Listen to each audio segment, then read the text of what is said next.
Oh.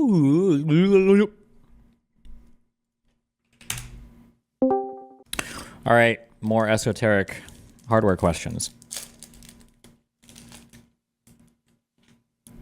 Do the Matt Brunig interview survive? I think it did. Hasan, talking about you live. Night, knowing that I'm doing right by others. You know what I mean? Yeah, we know what you mean, dude.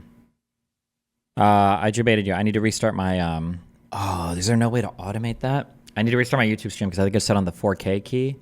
And I think the 4K key lags like 20 or 30 seconds. You can't have different stream keys for different encoders? Huh. I'll be back 1 second. I mean, I guess I'll keep streaming on Kick, but... Is it, okay, am I lagging still? Or not lagging, I'm sorry. Is there high latency or is it... Why not buy an expensive pair of headphones like the Hifferman Sundara? I don't think I feel like this level of headphone, I don't know if I can tell the difference past this. Team, I probably read your email like a week ago and deleted it. I don't have, my inbox is always like 48 hours at the most delayed. So if I haven't responded, I've either read it and deleted it or it didn't even get to me. Okay, so get. Are you migrating over to Blue Sky? I need to make socials on everything. I will. I can do this. I will do this. Just catching up on projects.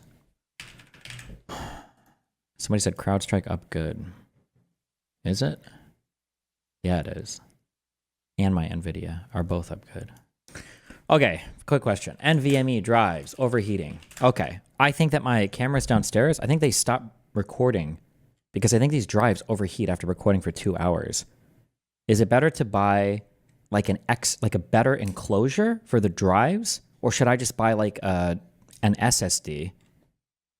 The NVMe's need heat sinks. Well, I mean, they have like the enclosure that I have with them kind of has a heat sink, but now I feel like I might need a way to like an active cooling solution, like heat sinks with fans or something.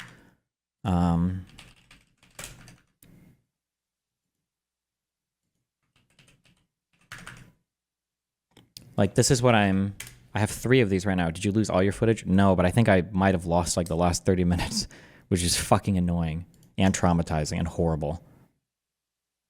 So I think I have this, and I would have assumed that passively it's a big enough like natural radiator, I guess, but I don't think this is enough. But then the question is like, is it worth getting like an enclosure that has like a fan, or I see like this thrown around a lot.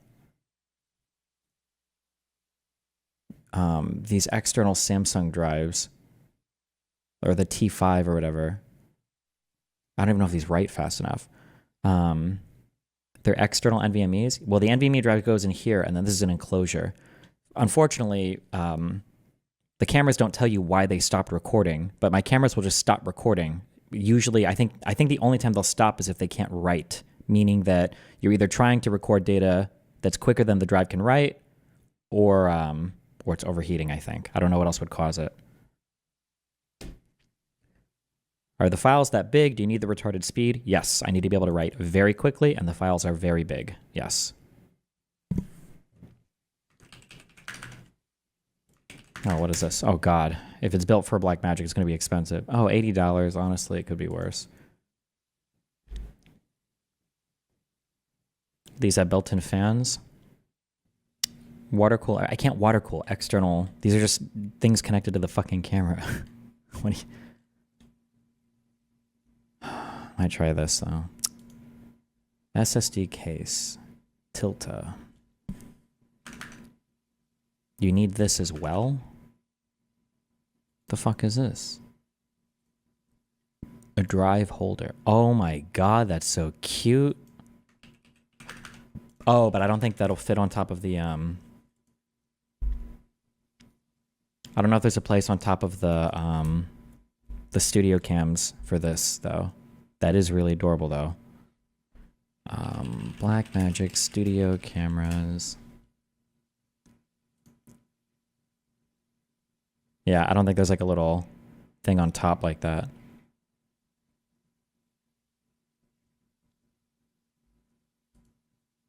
How is it possible this overheats after 2 hours? Seems pretty troll. I don't know, is it? I don't know if that's normal or not. To be able to record it's about 500 gigabytes in 2 hours, and then I think the drives are overheating. I think that's why they stop recording. I can't think of any other reason why they'd stop after a few hours of recording.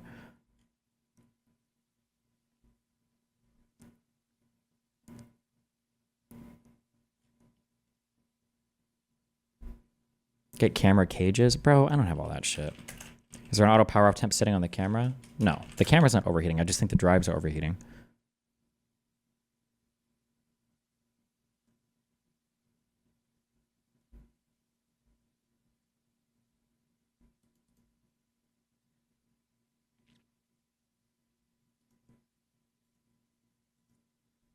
Okay, this is what we want. The cute thing.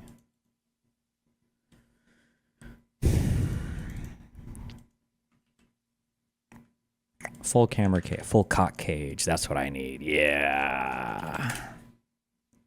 Would you do a Hasan manifesto to push against the smearing campaign? I just don't have the time right now, bro. I'm so sorry.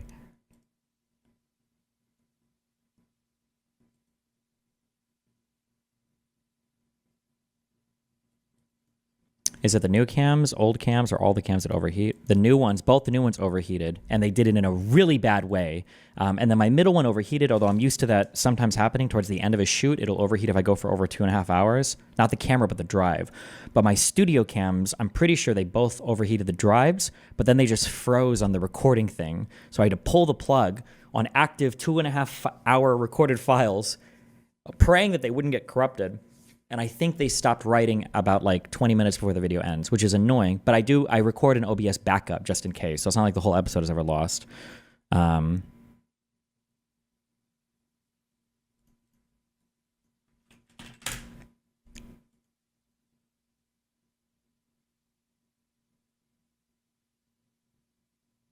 What's with the Vegas Circus sweater? Your mom likes it. When I fuck her with it. Yes. Why do you want to record at camera in studio setting and not just record the SDI/HDMI out?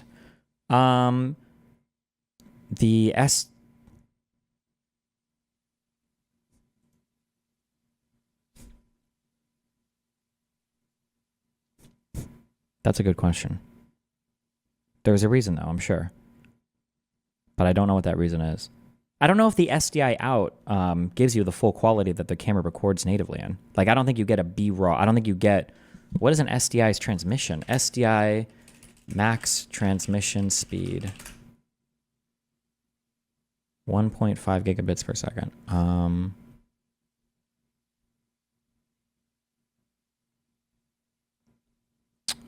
Is the stream setup ever moving to the studio too? Probably not. I like being in my room. I can be on my computer and shit easier. Wait, what is the... Blackmagic Studio Cameras Manual.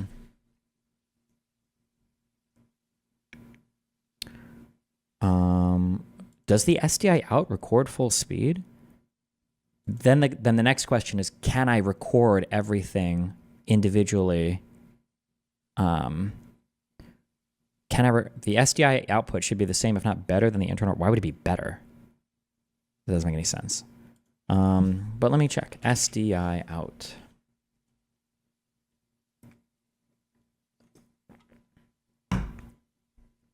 Raw SDI output. If you simply wish to connect your studio camera's output, you can connect the SDI output to the SDI input of an SSD recorder to a HyperDeck shuttle. The SDI output from the connected. Does this give you like a full...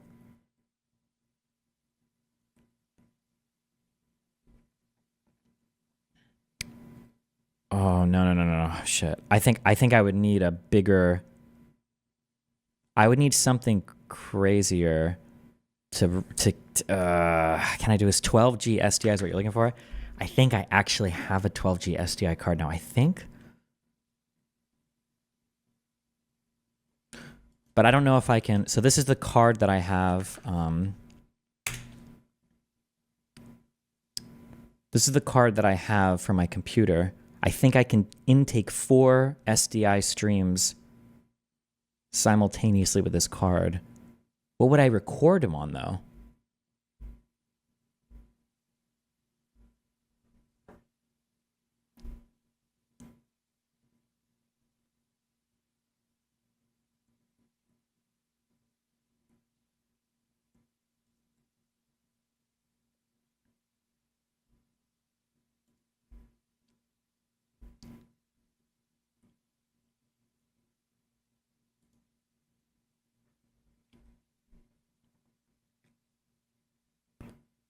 The only issue, I'm so sorry. The only issue is that like I'm running up against like we're running up against like I think hardware limitations. I don't know how much data I can move across PCI Express lanes on my motherboard.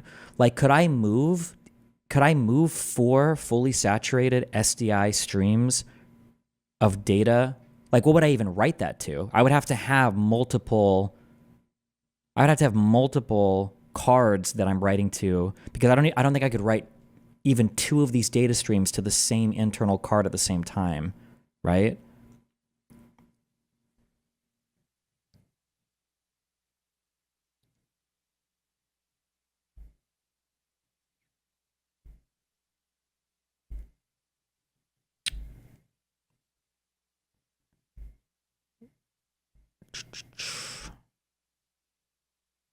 It would be encoded before writing, then the part is fine. How did the Matt Bruning podcast go? It was okay. I think it was just like an okay conversation. But I feel like it's like the issue when I talk to people that I think are pretty educated. Like we just kind of like went back and forth, but I think we like agreed on everything.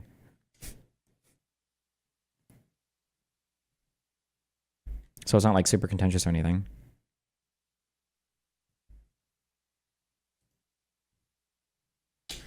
Bro, fuck no. I'm not putting a goddamn fucking slot machine, okay, in my fucking studio. No.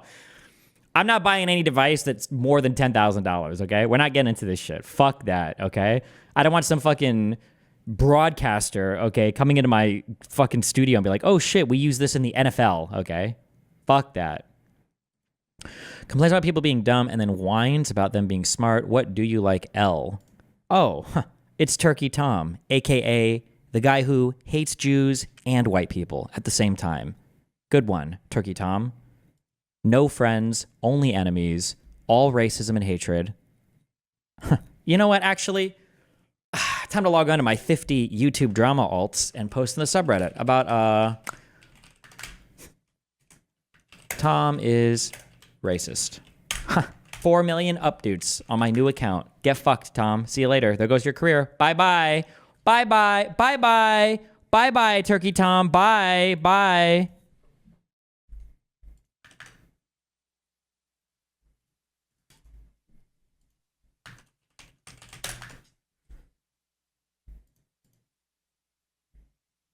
Okay. I don't want to do all this bullshit. I'm just going to buy I just need the enclosures with the fans. And how cute would that be? Did you argue means test versus universalism since your biggest disagreement? Yeah, he actually brought it up at the end. So I was like, is there anything we disagree on? He brought that up. But like, we don't really disagree. Like, the only reason why I favor means testing versus universal things is because like I think it's easier to sell to the public. And public have dumb ideas about how budgets and everything work. 12G SDI is 1.5 gigabits per second, meaning 4 of them is 6 gigabytes per second. Okay, oh no, wait, you said bytes both times. I was wrong. The card is PCI Express 8-lane generation 3, which can support 8 gigabyte. Yeah, but what am I writing to? 8 gigabytes per second. I would have to have like 4 different NVMe internal drives. Like I wouldn't be able to write all that to one drive, right? I think it's better to I think the external drives are fine, okay? External drives are fine.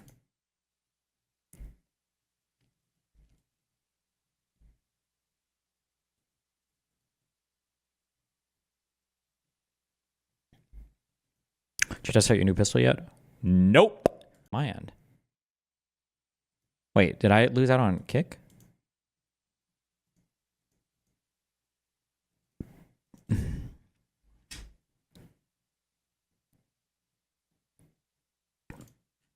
Oh, weird. That was a drop on my end. I saw my internet go down.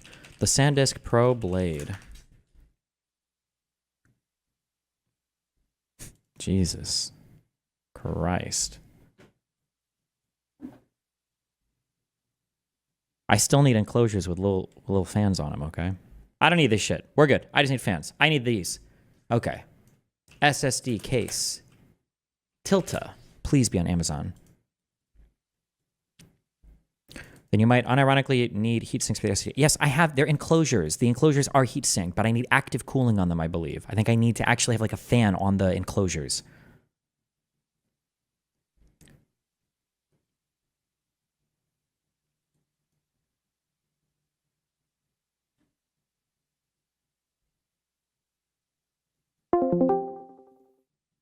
Hello. Let it be known that whatever you say in here, you would never fucking say to my face, ever. That's true. That's true. You scare me, dude. I'm scared. Your big biceps, your fucking Yeah, that's big what I'm saying. You bald have head. 32-inch arms compared to your 10-inch little boy arms, okay? You were watching that guy? That guy's awesome.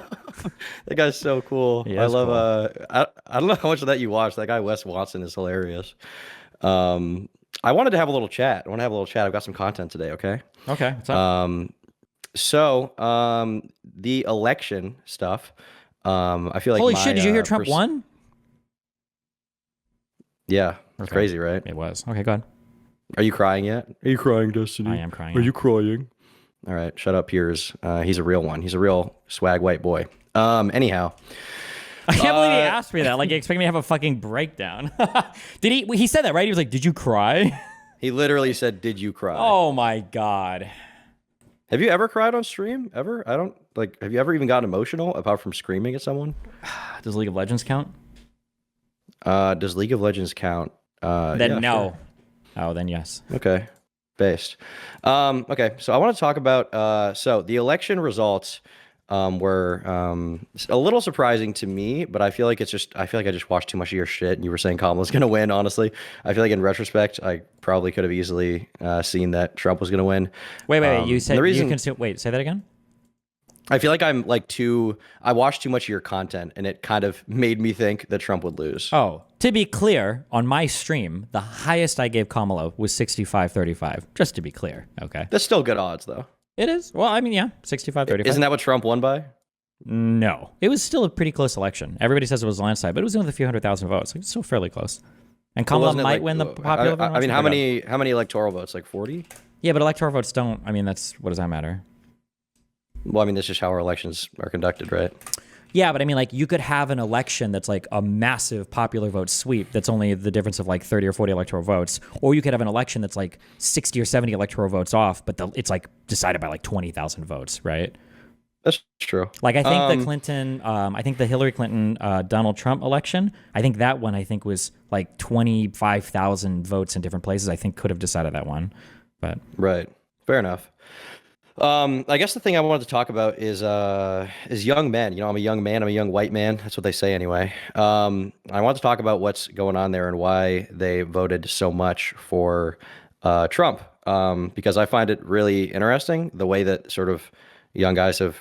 I mean, I'd assume that overall, guys in general are more prone to being conservative than women, but it seems like among young people, especially because it used to be the case, maybe I'm wrong here, but my understanding is it used to be the case, like that Winston Churchill quote. What does he say? He's like, if you're young and you're not liberal, you're heartless. And if you're old and not conservative, you're an idiot, right? That's what he says, I think. Something like that. It used to be the case that people who are young are liberal and people who are older are conservative. And there was this impression that I think a lot of the internet has informed people of, which is like this idea that all Zoomers are like, basically libtards or whatever. But that doesn't seem to be the case. Overwhelmingly for young men, they seem to be very right leaning. And even I, when I like hang out with my friends and stuff in real life, when I go to bars and stuff, which is not that often, but I have sometimes, I overall find that young guys are a lot more prone to supporting Trump. And I guess I'm curious why you think that is. I feel like there's a bunch of different things going on. I think in one sense, I think for a long time, the left has just kind of like ignored men and white people, which is kind of cringe because then you basically cede all of that ground to like Jordan Peterson. Which is like a huge amount of the voter base, right? Yeah, white men are a pretty big voter base. Yeah, not good. So I think that was an issue.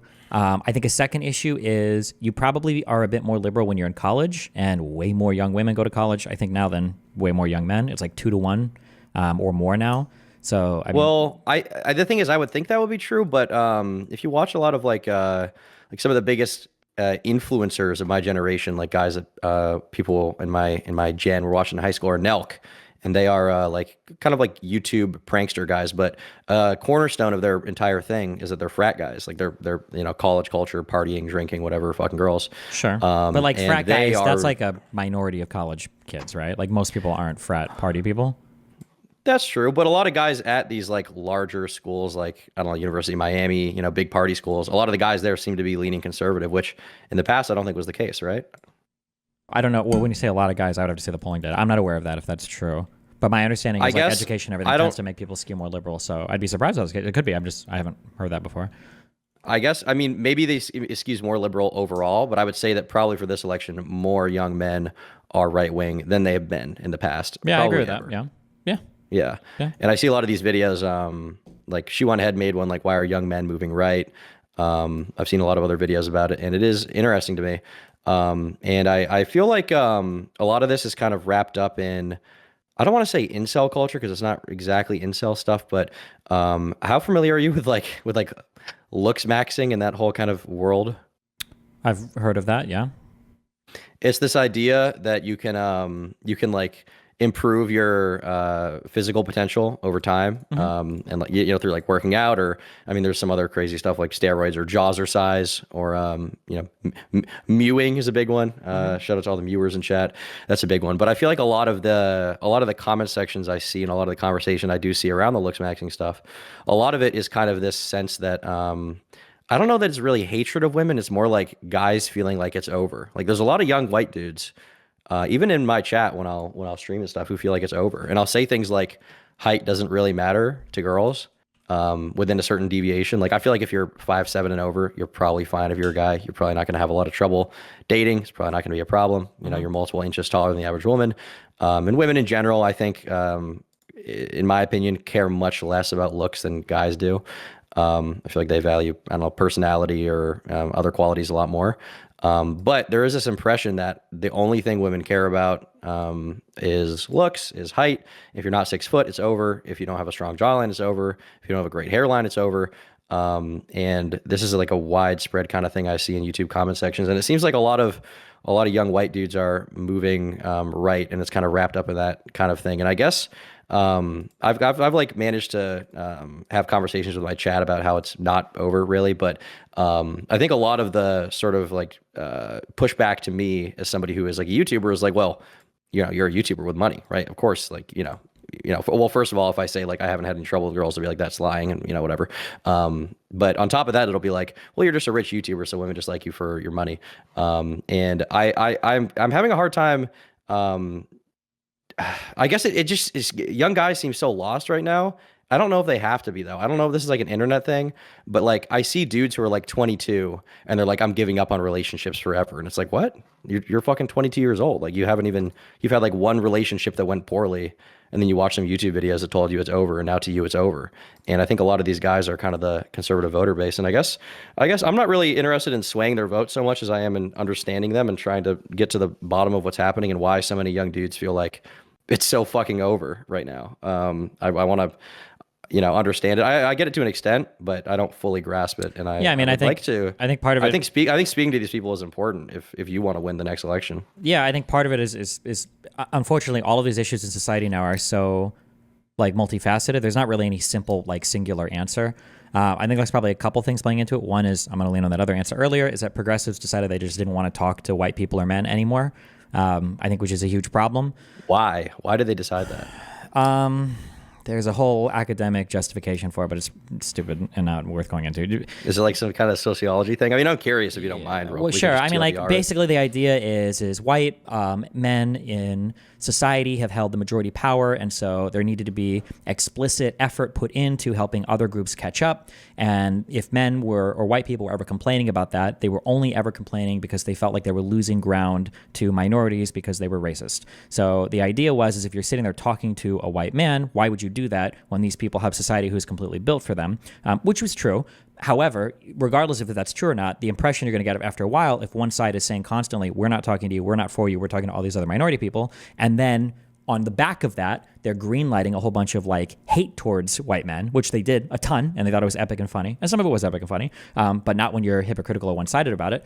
I mean, over time, you build resentment. It's just like microaggressions or racism or anything else. If I sit there and I shit on black people all day and I make anti-black jokes and I call them racial slurs and I say that they're, built for slavery, whatever, over and over and over again, eventually black people are going to fucking hate me. And I think that the white male demographic in the United States has probably felt those vibes from the left, especially progressives, for quite a while. And that's the thing that's just been. When you say progressives, how do you like differentiate that from like the mainstream Democratic Party? I think the mainstream Democrat is not anywhere near as plugged into like a lot of those social issues. I'm Like thinking, identity politics, whatever, DEI. yeah, I think that a lot of that stuff is super cheer-led by like people on college campuses who make up like the progressive wing of the Democratic Party. So electorally and legally, they have very little power, but culturally, they're like the dominating voice on the left.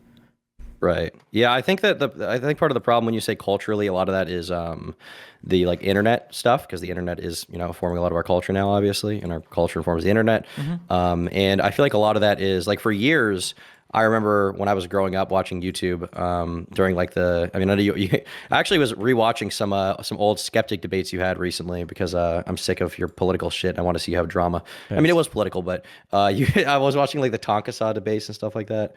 And that guy was pretty funny. I kind of miss him, honestly. But a lot of the stuff that guys like that, like Andy Worski or Shoe on Head or Sargon of Akkad were pushing back on back then was like, you know, you can say you can call the skeptic community cringe, and I would largely agree. But they were pushing back on some crazy stuff that some people were saying, like saying you can't be racist to white people, which is obviously untrue.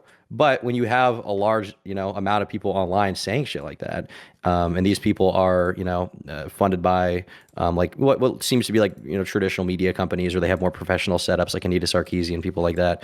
And you have all these people saying you can't be racist to white people, or saying like, fuck, what were those BuzzFeed videos? Like 20 questions women have for white men. Like obviously that kind of shit is going to really push, white men away when they feel like, you're calling them racist just because of the color of their skin, which is racist in and of itself. I think a lot of that stuff, like, unironically, I think that, so like for context, my dad is a pretty right-wing guy. He likes like Joe Rogan and stuff like that. And I notice he'll have, takes that I was having when I was like 14 years old because I was watching YouTube, right? But a lot of this stuff that like was in the anti-SJW skeptic community back then has kind of made its way to mainstream, talking points for a lot of the right. And I mean, there's a reason why. It's because a lot of that shit was completely retarded that those people were saying. But that kind of stuff I think has really, really pushed white men away. And when it feels like, the Democratic Party doesn't represent them or care about them, and then you have all these like crazy leftists online who are saying shit like you can't be racist to white people, or you have like unironically Hasan, using racial slurs against white people, frequently to demean them, saying shit like reparations, stuff like that. I don't know how you feel about that, but I would probably feel like reparations are pretty retarded. Or like saying like, these people are just the descendants of slave owners. Like I'll even get shit like that in my comment section sometime. And even if I was descended from slave owners, the idea that I'm responsible for that in some way is insane. But on top of that, like I'm also just not descended from slave owners. My family came over after that. But there is this impression among, or maybe not impression. There are these talking points that like white people should feel guilty for the actions of the past and things that happened in the past, for shit that these people aren't even responsible for. And I think it makes sense why it would push people away from that kind of side, even if, let's say, someone like Hasan is ultimately, representative of a very small portion of the. Yeah, I think I agree with all this. Right? I feel Party. like this is essentially what I was saying before, right? Yeah, you can't say like fuck white people, fuck men over and over and over again, and then be surprised when that demographic turns away from you, like over the. So what is the solution?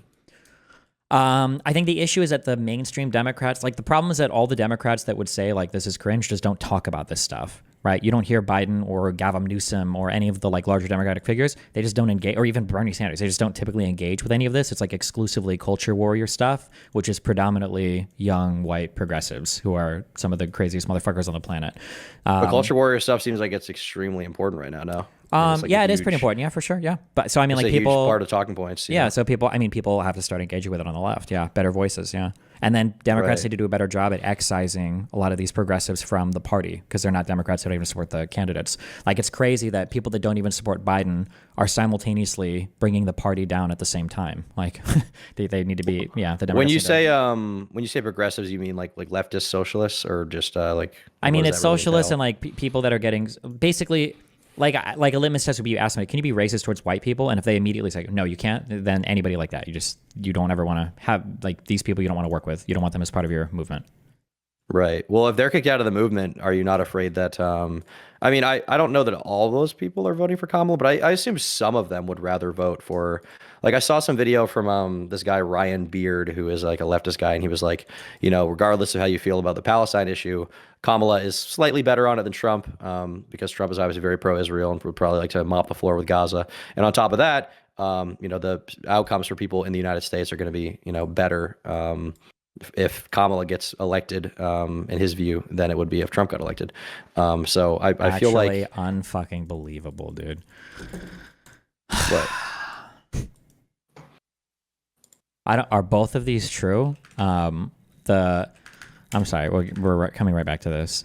That Okay. Matt fucking Gaetz, the cum goblin, and Tulsi Gabbard. Matt Gaetz is the attorney general, and Tulsi Gabbard is the DNI head. There's no shot this is real. Are both of these true?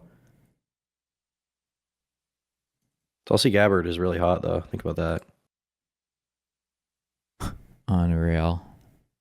Do you think about it ever? No. Like how hot she is? No. She has like that. She has like the anime like white streak in her hair. She's like a 40-year-old like alt girl. She probably likes My Chemical Romance. She's really hot. Just think about it. Okay, sorry. Go ahead. encouraging you to think What about were it. you? Sorry, where were we at? Sorry. Fuck. Yeah, the left needs to get better at talking to this group of people. Yeah, and there's like a whole strategy apparatus thing that goes into that. So how do you talk to that group of people without delving into like white identitarianism? I mean, you can delve into it. Just be honest about it. Like people need to, and don't be soy as fuck. And yeah, that's what I would say. I don't know. I mean, it's easy to say. Well, you say talk to these people. Like, what does that look like in terms of like, okay, so the next Democratic candidate, they're giving some kind of speech and they're trying to include the white male voter base. Like, how do you do that? Because at this point, I don't think it's enough to just ignore the topic because the impression is already there. Like, you already have the progressives in the party who have said. I mean, it can shit. be like, it can be highlighting men. I mean, the problem is a lot of this stuff happens on the culture level. So politicians speaking aren't going to be a big part of it. But when politicians do speak, it could be something like highlighting men's suicidality, or it could be something highlighting like men's lack of attainment in education, like things like this. Like, would be nice just to like give air to it. And then on the culture level, on the podcast level, and all this, yeah, the predominant voices on the left can't just be the crazy progressive people. Yeah. Right. So, okay, so you push those people out of the party. You talked about the Democratic Party being like a big tent party and wanting to kind of change that. What does that look like, dude? Does that look like just like kicking out the progressives? Like, does it look like not talking about, because I think, whatever you think about trans issues, I think it's obvious that to the majority of Americans, it's not that big of a deal. Do you think that like not using those kind of like pro LGBT talking points is going to be a part of the Democratic Party now as well? Like, no, I think you can do it. You like just have to be, you need to be chill and you need to be positive. Like, you can be positive about these things, but somehow the left finds a way to like negatively like slant every single thing they talk about, so that like when you talk about accepting LGBT people or accepting like policies to help black or whatever, all of it feels like punishment. Like even they talk about taxes like it's a punishment. I don't know. It's all of it is just like cringe. The way they talk about everything is like so self-loathing and self-hating, and yeah, that needs to stop. Would you not say there's a lot of that on the right too, though? No, never. Like a lot of like victim complex stuff. Yeah, but the victim complex is different because they victimize themselves, whereas on the left they victimize other people until you hate yourself because the other people are the victim. Right. Okay, that's fair. As far as I think on top of that, another thing I was thinking about was I think a lot of the young guys out there who are, I don't know, probably ages like 18 to maybe a little younger than that to like, let's say like 30, around there. Like, I think a lot of the audience probably watches Asmon Gold. A lot of these guys are obviously, a lot of the stuff they watch on YouTube or just online in general is like, Joe Rogan, or I guess like Patrick Bet David, although he's probably a little bit older of an audience. And like a lot of these podcasters, and then you've got like, Alex Jones isn't that big right now, I think, obviously, but he was pretty big and he was like being on Joe Rogan and stuff like that. So like a lot of the kind of fringe elements of the right wing were being represented there. But regardless of that, the right, I think you talked about this with who was the guy that Dan was like, you're like the handsome version of me. You guys were talking about it, talking with him about Brian Tyler Cohen or whatever. Yeah, that guy. He seems cool. Mm-hmm. During that conversation, you guys were talking about like the right wing media apparatus and how Clearly, the left-wing media apparatus has completely failed. Like it's all institutions. It's all like I don't know, CNN, MSNBC, and then online you've got like you've got a few big channels. You got like David Pakman. You've got which he is like a traditional libtard as far as I know. Then you've got like Sam Cedar. He's more of like a progressive, right? Yeah. And then you've got like who else? I think there are very few. I feel like there are very few like huge, like culturally super noteworthy names that have a lot of like left wing guests on all the time and are really talking to these people. Versus on the right, it's huge. Like what the fuck is your plan for that? Are you just going to try to do it yourself? Like Yeah, I mean, how does the left move it's everything. forward? It's everything that I said before. You have to excise the progressives, and you have to build like a base of like center left Democrats that support the party.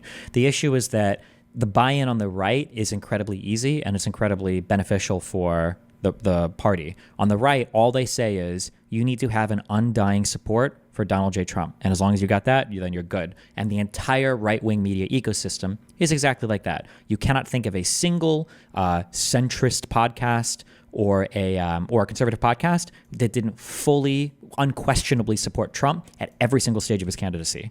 On the left, it feels like you've got your center-left people, and then you've got your far-left people. None of the far-left people really supported the candidate. Some of them kind of halfingly did, but like after spending like a year or two calling them all like genociders or whatever. So like I think that's a huge issue that has to change. There has to be more support for the actual political party. Right. So do you think there needs to be support for the political party from the people that already exist, or like what is going to be? No, the they next won't do wave? it. They have to be. I think that people need to be more fixated on like the health of the political party, as opposed to whatever the fuck is happening right now, where it's like cool to like shit on your. Just like candidate. infighting. Yeah. I wouldn't call it infighting. I would just call it not supporting the party. Like, it's cool. Like, how many people besides me have you ever met a single other person who would say things like, hell yeah, I'm voting for Kamala, or absolutely I would vote for Biden, or I super support the Democratic Party? Like, these people don't exist online, right? It's pretty rare to find them. Like, if anybody was going to support it, it's like, oh, I guess maybe. And anybody that tells you they're undecided, all of them are voting for Trump. And then on the conservative side of things, like every single person is like excitedly embracing Trump as president. So that's an issue, I think. I think that's a big issue that underlines a lot of stuff.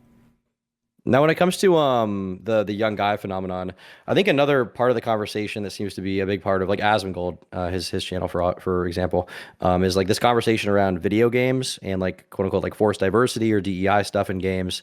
Like I guess I'm curious how you feel about that entire conversation. Like, is that completely alien to you? Is it retarded? Like, what do you think? I mean, again, it's one of those things that the Democrats just shouldn't, or the left shouldn't have abandoned. Like, there are really good arguments for like diversity and stuff. Like, there are good, awesome, cool, fun arguments for it. But again, they always make it sound like a fucking punishment. Like, you gotta have a fucking woman in your fucking video game. You got it. And it's like, Jesus Christ. Like, it's like diversity is something to be suffered through rather than something to be celebrated for, because the United States is one of the most diverse countries on the planet, and we like greatly benefit from it. But yeah, the left is just really bad at highlighting these things in a positive way, and they just make it seem like it's something to be suffered through, which is really negative. It makes everybody hate it so much. I think a lot of the messaging too is like championing the merits of something without explaining why. Like, diversity is our greatest strength. Diversity is great. Diversity is amazing. But the question of like why is almost never answered from these people. And if you ask it, you're immediately brought back with like, well, you're a Nazi, and then that just creates these like sort of echo chambers of people online who are like, well, fuck those guys, and it's hard to really blame them, right?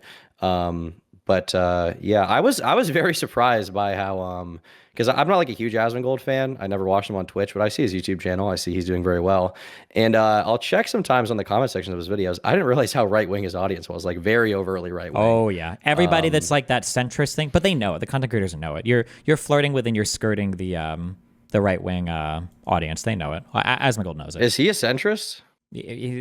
Like, they say they're a centrist, but there's no way that you get an audience that big that's like 95%. Like, if I had to guess, Asmongold's audience probably voted for Trump 90%. And if you have an audience that's like that, I can't imagine you not being aware of it and not wanting to do something about it unless you agree with it. So, right. So what do you think is the deal with him then, as far as like, is he just kind of riding that wave and profiting from it and doesn't really give a shit? He's like nihilistic about it, or I mean, I think do he you probably he's, like, genuinely secretly more right wing. No, I think he genuinely cares about the issues. It's just the things that the culture wars issues that I think that he kind of fixates on are ones that attract a lot of like right wing people, and he has those. I say right wing, but it's really just on these culture wars issues. But he's like a voice for those people, basically. Right. Especially on Are Twitch, you, given you have no other who it's either him or Hasan, right? right. Yeah. And I guess he is like, in terms of his messaging and stuff, he's far less extreme than Hassan, for the direction that he's in, I would say. But beyond that, what is your, because you had like a little, I don't know, schism drama with Asmongold. What is your plan going forward for that? Are you going to try to have a conversation with him? Have you guys talked about that? Like, what's going to happen there? I think he intentionally doesn't ever want to have a conversation with me, which is fine. I'll probably exist. We just exist and we do our thing. I'll try to be less harsh maybe, but I just have to call out and be more aware of that, like the two sidesers. Did you try to reach out at all? Yeah, I've like multiple times in the past, and it's just at this point, like if it hasn't happened, it's because he doesn't want to do, which is fine. I'm like owed a conversation or anything, but like, yeah. Okay, because every time I see him talk about you, he'll be like, I disagree with Destiny, but I have a great amount of respect for him, and I agree with this thing he said, and I agree with this. Yeah, I'm aware. So he seems to be like, I mean, somewhat receptive to like he's not like he's not like audience captured in my opinion, or like completely politically brain rotted. Like he probably would be willing to have a conversation. I guess maybe you'd have to really push for it, and also I don't know if he leaves his house almost ever, but I feel like that would probably be, if you were able to have a chat with him, really interesting. But I think part of the problem therein is, so he's come up with really strong positions before, and then he'll get pushback for it, and then he goes on Hasan's stream, and Hasan, like within like 5 minutes, like bullies him out of that position. And so I'm really curious if like that would be the same exact thing for you and him, where he like wouldn't provide a lot of pushback. Because Asmongold, I like him, but he seems to be somebody who, I think a lot of his appeal comes from the fact that he's more of like a quote unquote like layman. Like he's not super autistically researching these topics, which I think a lot of people just don't care about that. They just want to see like the quick like off the rip reaction. Sure. And I think that that's a lot of his appeal. But as a result, he's not really well read on stuff. So in a debate setting, he crumbles. So I feel like part of the problem would be if you guys did have a conversation, he might crumble over every issue, and then like that would just be it. Like he wouldn't give any pushback, and that would just be the entire conversation. And then like nothing really changes, right? Because it's just like he went from 0 to like you telling him a bunch of facts and whatever. But it's not really going to carry into like a. Like he's not incentivized to do that regularly on a stream, because that's not what people want. He's not going to like, fire up he's not going to buy an Obsidian subscription and start researching this shit on a stream. Like it's just not going to happen, Sure. Which is unfortunate, I guess. But I still think he probably is. I mean, like relatively speaking, I feel like he's not that bad, and I feel like he probably would be receptive to whatever conversation you guys would have, even if maybe some of it would be, I don't know, getting bullied out of his positions. Yeah, it's unfortunate though. He's like my number one goat. I love him. I love his rats and shit. It's cool. Yeah. What else is going on with you? Anything interesting? Cool. No, just chilling. Just chilling. How's the media company going? I'm trying to think of who I want. We're working on it. Even in terms of like hosts or guests? Yeah, what I want my first thing to be. We'll see. Gotcha. I think that a big shortcoming of your stuff is that it's streamed, and I feel like videos do much better. Yeah, but if I'm going to make like prepared overall. videos, I mean, like my Bridges podcast is not streamed, but like if I'm going to do like prepared content, it just like takes away from obviously the stream time, right? And I'm already like stretched between a lot of different projects, so. Yeah, I think what you would need is somebody who like watches your streams, has access to your research documents, can like get that all, like it's just like a fucking terminally online person who watches your shit, and then can write it into a more condensable format. But I think video is much more like well constructed, condensed, entertaining, no fluff, no dead air, no dead space. Video is really, really good, especially when it's consistent. And I feel like that is a big part of just the messaging in general, that it could be really important for you. Because like, when you get into a streamer, like obviously you have a very loyal audience and your audience is growing. But like the raw amount of people that will flood into video content is like so much higher, it's so much higher, which is why, the biggest people online, like, let's say Mr. Beast, for example, right, is like 100 times, or maybe not 100, like 15 times as popular as the first biggest streamer in the world, because video content is just so much more consumable. And I think that is like, I think if you guys are doing a media company, I think that should be a major focus of what you're doing ultimately. And even like the way you do the streams and stuff like that, I feel like sometimes is not conducive to basically getting the most amount of eyes on it possible, because you do a lot of debates, which are obviously entertaining. You do a lot of like research stuff, which is obviously informative. But like Asmongold, for example, he's so fucking big, and what he's big off of is reacting to other people's videos Yeah. and like criticizing it and shitting on it or agreeing with it. And I think that's probably something that you could do more often. That would probably make your channel blow up way more. Yeah, it could. and It's would, just once again normally help that's your like- message spread farther. Sure. That's just content I have not high interest in doing. Yeah. Reaction stuff is not. I'm not as interested in it.